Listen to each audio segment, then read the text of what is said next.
പടച്ചോനെ റജബിലും ശഅബാനിലൊക്കെ നീ അനുഗ്രഹം ചൊരിയണേ, റമദാൻ എത്തിക്കണേ, എന്നിട്ട് ഞങ്ങൾക്കൊക്കെ നീ ഉത്തരം തരണേ, ഖുർആൻ ഓതാൻ തൗഫീഖ് ചെയ്യണേ. ഇതൊക്കെ നമ്മളുടെ ദുആയുടെ ഭാഗമാണെങ്കിൽ അത് അള്ളാഹു സ്വീകരിച്ച് നമ്മെ അവൻ സ്നേഹത്തോടെ ചേർത്ത് പിടിച്ച് റമദാനിൻ്റെ എല്ലാ നിഅമത്തുകളും നമുക്ക് നൽകണമെങ്കിൽ നമ്മൾ സ്വീകരിക്കേണ്ട നിലപാടാണത്. എന്ത്? ഹറാമായതെൻ്റെ ജീവിതത്തിൽ വേണ്ട, അനുവദനീയമല്ലാത്തതെൻ്റെ ആഹാരത്തിൽ വേണ്ട.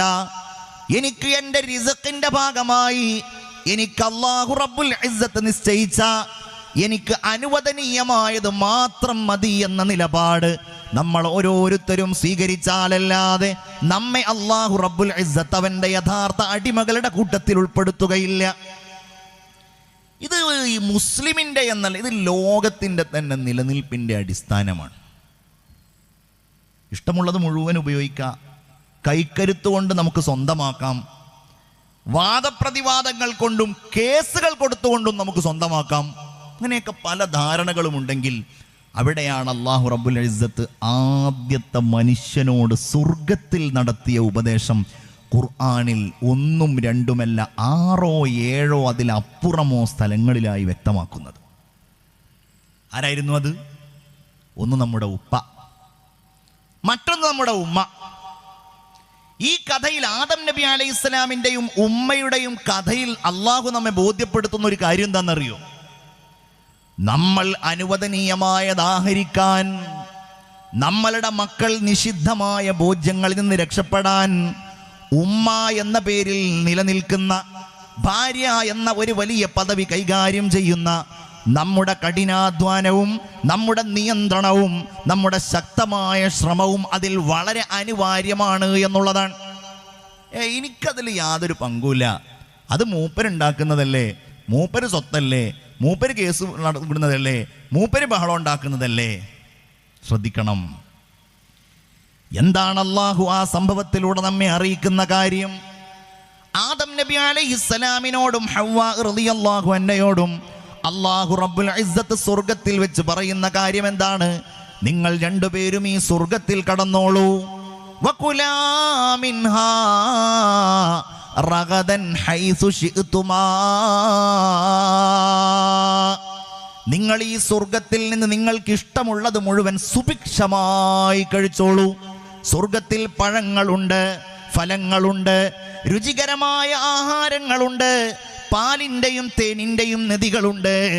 എല്ലാ സൗകര്യങ്ങളുമുള്ള ഇഷ്ടമുള്ള ആഹാരം കഴിക്കുന്നിടത്ത് നമ്മളതിൽ നിന്ന് പഠിക്കേണ്ട പാഠമാണ്.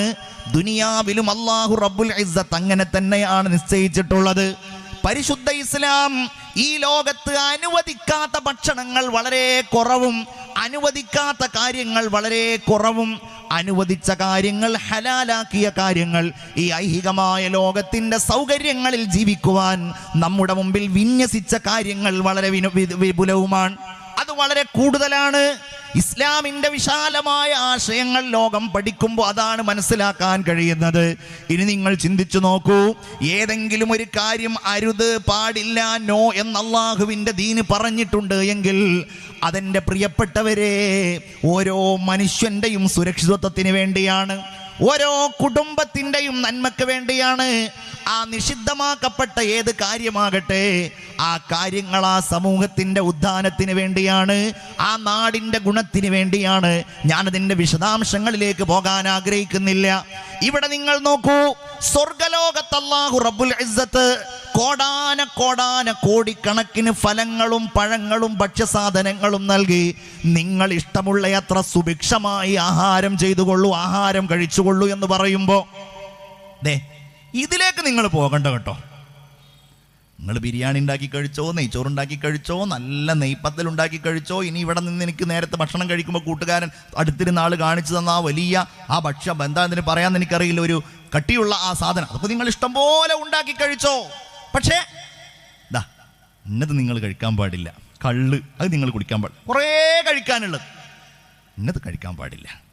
നിങ്ങൾ മാംസം ഇഷ്ടം പോലെ കഴിച്ചോ, ഏത് ഇന്നാളിൻ്റെ മാംസങ്ങളൊക്കെ നിങ്ങൾ കഴിച്ചോ. പക്ഷേ ഈ രൂപത്തിലല്ലാത്തത് കുറച്ചേ ഉള്ളൂ, അത് അപൂർവമേ ഉള്ളൂ, അത് നിങ്ങൾ കഴിക്കണ്ട. ഇവിടെ ആദം നബി അലൈഹി ഇസ്ലാമിനോട് അള്ളാഹു പറയുന്ന കാര്യം എന്താണ്? നിങ്ങൾ ഇഷ്ടമുള്ളതൊക്കെ കഴിച്ചോ, പക്ഷേ വലാ തഖ്റബാ ഹാദിഹി ശജറ. സഹോദരിമാരാ, വാക്കിൻ്റെ അർത്ഥം ആലോചിക്കണം. രണ്ടാളോടും കൂടിയാണ് പറയണത്. നമ്മുടെ ഉമ്മായോടും പറയുന്നു, ബാപ്പായോടും പറയുന്നു. എന്ത്? ആ മരത്തിലുള്ള പഴം നിങ്ങൾ കഴിക്കരുത് എന്നുള്ളതിന് പകരം എന്താ പറയുന്നത്?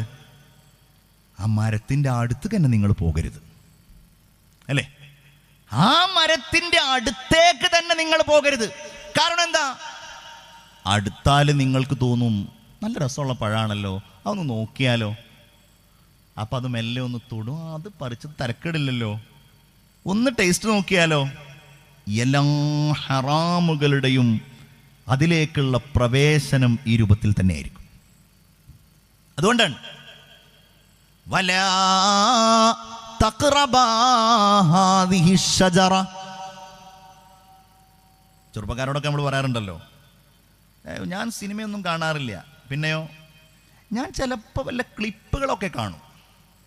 കുട്ടികളോടൊക്കെ നമ്മൾ വല്ല രസകരമായിട്ട് അവരുടെ സമയം എങ്ങനെ വിനിയോഗിക്കാറുള്ളതെന്ന് ചോദിച്ചാൽ, ഇൻസ്റ്റഗ്രാമിൽ ഞാൻ റീലൊക്കെ കാണും. ആ റീലുകൾ കണ്ടിട്ട് തന്നെ കുറേ സമയം പോകും. പക്ഷേ അതിലിങ്ങനെ 2 മിനിറ്റുള്ള 1 മിനിറ്റുള്ള ആ രസകരമായ എന്തെങ്കിലും തമാശകളോ കോമഡികളോ കാണും. ഇതാണ് അടുക്കരുതെന്ന് പറഞ്ഞതാണ്. അത് നോക്കിക്കഴിഞ്ഞാലോ 2 മണിക്കൂർ 3 മണിക്കൂർ അവൻ്റെ സമയവും അവൻ്റെ എല്ലാം ചെലവഴിക്കുന്ന രൂപത്തിലേക്ക് അവൻ മാറും. എല്ലാ ഹറാമും അങ്ങനെ തന്നെയാണ്. പ്രത്യേകിച്ച് ഐഹികമായ ലോകത്തുള്ള എല്ലാ സാമ്പത്തികമായ ഇടപാടുകളും ക്രയവിക്രയങ്ങളും അള്ളാഹു നമ്മുടെ ജീവിതത്തിൻ്റെ നിലനിൽപ്പിനായി തരുന്ന എല്ലാ റിസ്ഖിൻ്റെ ഹാലുകളും ഇത് തന്നെയാണ്. അതിലേക്ക് നിങ്ങൾ അടുക്കാൻ തന്നെ പാടില്ല. അടുത്തു കഴിഞ്ഞാൽ കാര്യം പോയി. ഫതകൂന മിനല്ലാലിമീൻ. എൻ്റെ പ്രിയപ്പെട്ടവരെ, ഹവ്വാ റളിയല്ലാഹു അൻഹയാണ് ആ പഴം ഭക്ഷിക്കാൻ ആദം നബി അലൈഹിസ്സലാമിനെ പ്രേരിപ്പിച്ചത് എന്ന് പറയുന്നത്. അല്ലാഹു റബ്ബുൽ ഇസ്സത്ത് വലിയ ഒരു സൈക്കോളജി നമ്മെ പഠിപ്പിക്കുകയാണ് അതിലൂടെ. എങ്ങനെയാണ് ഒരു കുടുംബം മുന്നോട്ട് പോകുമ്പോൾ ആ കുടുംബത്തിൻ്റെ സാമ്പത്തികമായ ക്രയവിക്രയങ്ങളിൽ, ആ കുടുംബത്തിനുണ്ടാകുന്ന മാധുര്യങ്ങളിൽ, സന്തോഷങ്ങളിൽ, ആ കുടുംബത്തിലുള്ള ഒരു സ്ത്രീ, ഒരു പെണ്ണ്, ഒരു ഭാര്യ, ഒരു ഉമ്മ എങ്ങനെയായിരിക്കും ആ കാര്യങ്ങളെ പലപ്പോഴും കൈകാര്യം ചെയ്യുക, അത് അബദ്ധങ്ങളിലേക്ക് എങ്ങനെയാണ് എത്തിക്കുക എന്ന് ഇതിലൂടെ അല്ലാഹു റബ്ബുൽ ഇസ്സത്ത് നമ്മളെ പഠിപ്പിക്കുമ്പോൾ നമ്മുടെ ജീവിതത്തിലുള്ള ഇടപാടുകളിൽ, നമ്മളുടെ കൈകാര്യങ്ങളിൽ അങ്ങനെയുള്ള അബദ്ധങ്ങൾ വരാതിരിക്കാനാണ് അല്ലാഹു അത് പഠിപ്പിക്കുന്നത്. നിങ്ങൾ നോക്കിയേ, അവർ 2 പേരും അത് കഴിച്ചപ്പോ സ്വർഗത്തിൽ പിന്നെ അല്ലാഹു അവരെ നിർത്തുന്നില്ലല്ലോ. അല്ലാഹു സ്വർഗത്തിൽ നിന്ന് കഴിക്കരുത് എന്ന് പറഞ്ഞ പഴം കഴിച്ചപ്പോ, സ്വർഗമാണെങ്കിൽ പോലും അവിടെ ഒരു വ്യവസ്ഥയുണ്ട്. വ്യവസ്ഥ എന്ന് പറഞ്ഞാൽ അത് എല്ലാ ഇടങ്ങളിലുമുണ്ട്. സ്വർഗമാണെങ്കിൽ അതിന് പോലും ഒരു ക്രമീകരണമുണ്ട്. ആ സ്വർഗലോകത്ത് നിന്ന് അവർ പഴം കഴിച്ചപ്പോ, എൻ്റെ പ്രിയപ്പെട്ട മുഅ്മിനീങ്ങളെ, എൻ്റെ സഹോദരിമാരെ, പിന്നെ അവർക്ക് അല്ലാഹു സ്വർഗത്തിൽ നിൽക്കാൻ അവകാശം നൽകുന്നില്ലല്ലോ. അത് തന്നെയാണ് ഐഹിക ലോകത്തും നമ്മൾ ഭയപ്പെടേണ്ടത്. റബ്ബ് നമ്മോട് പറഞ്ഞിട്ടുണ്ട്, നിങ്ങൾ അനുവദനീയമായത് മാത്രം കഴിക്കുക. നബി സല്ലല്ലാഹു അലൈഹി വസല്ലമ തങ്ങൾ പറയുകയാണ്, ഒരാൾ നിഷിദ്ധമായ ആഹാരത്തിൻ്റെ ഒരംശം കഴിച്ചാൽ 40 ദിവസം പിന്നെ അല്ലാഹു അവനിൽ നിന്ന് അവൻ്റെ ഇബാദത്തുകളെ സ്വീകരിക്കുകയില്ല. വീണ്ടും പറയാണ്, ഇനി 1 ഉരുളയും 2 ഉരുളയൊക്കെ കഴിച്ചിട്ട് ആ ഹറാമിൽ നിന്ന് അവൻ്റെ ശരീരത്തിൽ മാംസവും മജ്ജയും ഒക്കെ ഉണ്ടായി, അങ്ങനെ അവൻ്റെ ശരീരത്തിൽ അത് കലർന്നാൽ, പകർന്നാൽ, അള്ളാഹുവിൻ്റെ ഹബീബ് പറയുന്നു സ്വല്ലല്ലാഹു അലൈഹി വസല്ലം, ഫന്നാറു ഔലാബി, പിന്നെ നരകമാണ് അവനോട് ഏറ്റവും അടുത്തത് എന്ന് മുഹമ്മദുർ റസൂലുള്ളാഹി സ്വല്ലല്ലാഹു അലൈഹി വസല്ലം.